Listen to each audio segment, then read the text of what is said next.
میں نے کہا ماں کو کیا ہوا؟ تو کہا دیکھ تو نے ماں کو قتل کر دیا. میں نے دیکھا میری ماں جلی ہوئی روٹی کی طرح کوئلے کی طرح جل کر مردہ پڑی تھی. میں نے گھبرا کر کہا ماں کو کیا ہوا؟ تو میری بیوی نے پوری داستان بتائی کہ تو نے حالت نشہ میں اپنی ماں کو قتل کر دیا ہے.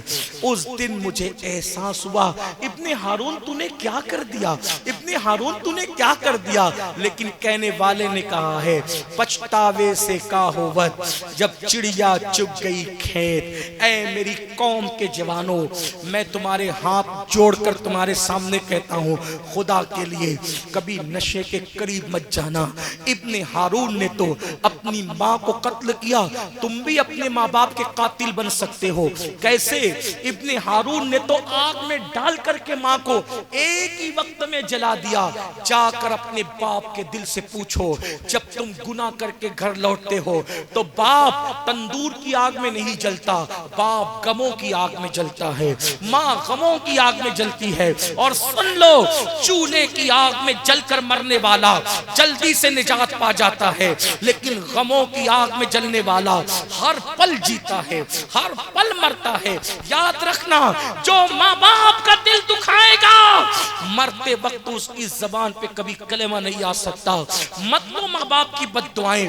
ماں باپ نے اسی دن کے لیے پیدا کیا تھا، ماں نے 9 مہینے تک اسی دن کے لیے پیٹ میں رکھا تھا. سوچو جب ایک ماں اپنے بچے کو بوجھ 9 مہینے تک اٹھاتی ہے تو وہ کتنی خوشی خوشی اٹھاتی ہے. کیوں خوشی خوشی اٹھاتی ہے پتا ہے؟ اسے پتا ہے یہ بچہ پیدا ہوگا تو بڑھاپے میں میری بڑھاپے کا سہارا بنے گا، وہ میری بڑھاپے کی لاٹھی بنے گا. ایک باپ اپنا پورا شباب اگر اپنے بچے کے لیے قربان کر دیتا ہے اسی لیے تاکہ بڑا ہو کر کے وہ باپ کا سہارا بنے. اب جب بچہ جوان ہو کر کے کسی لڑکی کے چکر میں پڑ جائے، گناہ کے چکر میں پڑ جائے، نشے کی لت میں پڑ جائے، آوارگی میں پڑ جائے، موبائل کا نشہ اس پہ طاری ہو جائے. جانتے ہو موبائل کے دیوانوں کہ ماں باپ انتظار کرتے ہیں کہ میرے بچے ہماری خیریت پوچھیں گے، لیکن بچے موبائل میں اتنے بیزی ہے کہ اپنے ماں باپ کی خیریت پوچھنے کا ان کے پاس وقت نہیں ہے، ان کے پاس ٹائم نہیں ہے. ہوش کے ناخون لو. کس لیے دنیا میں آئے تھے؟ دنیا میں آوارگی کے لیے نہیں آئے تھے، عیاشی کے لیے نہیں آئے تھے، پاپ کے لیے نہیں آئے تھے. ہوش کے ناخون لو، اپنی ذمہ داریوں کا احساس کرو. اے میری قوم کے جوانوں، تم نے دنیا کو شعور دینا ہے. تم لاشعوری طور پر کہاں ہو؟ تم کس نشے میں ہو؟ کس بدمستیوں میں ہو؟ نکلو گناہوں سے، گناہ سے ہجرت کرو، اپنے مقصد کی طرف نگاہ کرو. حضرت مالک بن دینار کو ابن ہارون کہتا ہے کہ مالک میری ماں مر چکی تھی. اس دن مجھے احساس ہوا، میں نے فوراً ایک کڑھاڑی لی اور اپنا وہ ہاتھ جس سے میں نے ماں کو مارا تھا وہ ہاتھ فوراً کاٹ دیا، بنگ محل بیچ دیا، بیوی کو آزاد کر دیا، سارے غلام بیچ دیے، آزاد کر دیے کچھ کو، اور ساری دولت بیچ کر میں نے صدقہ کر دیا. وہ دن اور آج کا دن ہے. ہر دن روزہ رکھتا ہوں، ہر رات عبادت کرتا ہوں، ہر سال پیدل حج کو آتا ہوں، لیکن سکون نہیں ہے مالک، اطمینان نہیں ہے مالک. اللہ اکبر. حضرت مالک ابن دینار نے سنا تو غصے میں آ گئے. فرمایا بدبخت، اللہ تجھے کبھی معاف نہ کرے، تو نشیڑی ہے اور ماں کا قاتل ہے، اللہ تجھے کبھی معاف نہ کرے. یہ کہہ کر مالک الدینار پلٹے اور پلٹنے کے بعد انہوں نے اتنی آواز سنی کہ وہ کہہ رہا تھا اے غموں کو کھولنے والے اللہ مجھے بخش دے اور مجھے معاف کر دے، میرے غموں کو کھول دے. اللہ اکبر. مالک الدینار جیسے ہی پلٹ کر اپنے خیمے میں گئے، غصے کی ملی جلی کیفیت تھی، لیٹ گئے. آنکھ لگ گئی. جب آنکھ لگی تو خواب میں اللہ کے رسول کا جلوہ دیکھا، مصطفیٰ جان رحمت کا جلوہ جہاں آرا دیکھا. آقا نے فرمایا مالک تو نے ابن ہارون کو کیوں ڈانٹا، اس کو کیوں مایوس کیا؟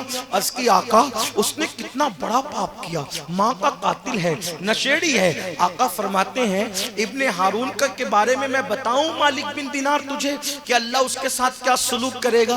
اللہ اکبر. مالک الدینار نے کہا غیب دا نبی سے کہ حضور بالکل بتائیں. تو آقا فرماتے ہیں ہیں اے مالک بن دینار جب قیامت کے دن اللہ کی عدالت میں ابن ہارون کو اور اس کی امی کو کھڑا کیا جائے گا تو اللہ پاک فرمائے گا ابن ہارون تو ماں کا قاتل ہے، تیرا ٹھکانہ جہنم ہے. اور پھر اللہ اکبر تقریباً 3500 سال تک، کتنے 3500 سال تک ابن ہارون جہنم کی آگ میں جلے گا.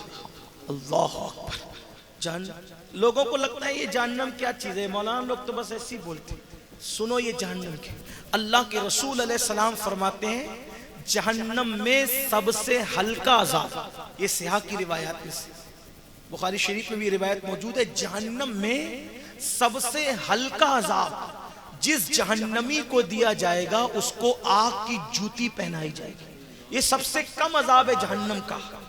جس کو سب سے کم اور ہلکا عذاب دیا جائے گا جہنم میں، اس کے پیر میں آگ کی جوتی پہنائی جائے گی، اور آگ کی جوتی پہنانے سے اس کے بھیجے کو ایسے کھولنا ہوگا جیسے چولہے پہ رکھی ہوئی ہانڈی کے اندر پانی کھولنے لگتا ہے، ایسے اس کا بھیجا کھول کھول کے زمین پہ گرے گا. یہ سب سے ہلکا عذاب ہوگا.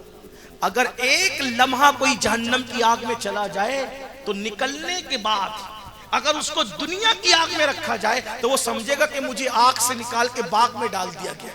یہ ہے جہنم کی آگ. ہماری دنیا کی آگ سے 69 درجہ زیادہ تیز جہنم کی آگ ہے. یہ نہ سمجھو کہ کہانی قصہ ہے، دین کہانی قصہ نہیں ہے، یہ مبالغہ آرائیاں نہیں ہے، یہ اللہ کے رسول کا سچے نبی کا فرمان ہے. اللہ اکبر. تو ابن ہارون 3500 سال تک جہنم کی آگ میں جلے گا. اس کی ماں تو جنت میں ہوگی. اچانک اس کی ماں کو ابن ہارون کی یاد آئے گی. وہ فرشتوں سے پوچھے گی اے فرشتوں میرا بیٹا ابن ہارون کہاں ہے، کہاں ہے میرا بیٹا؟ تو فرشتے کہیں گے وہ جہنم میں. کیوں؟ تجھے قتل کیا تھا اور شرابی تھا اس لیے.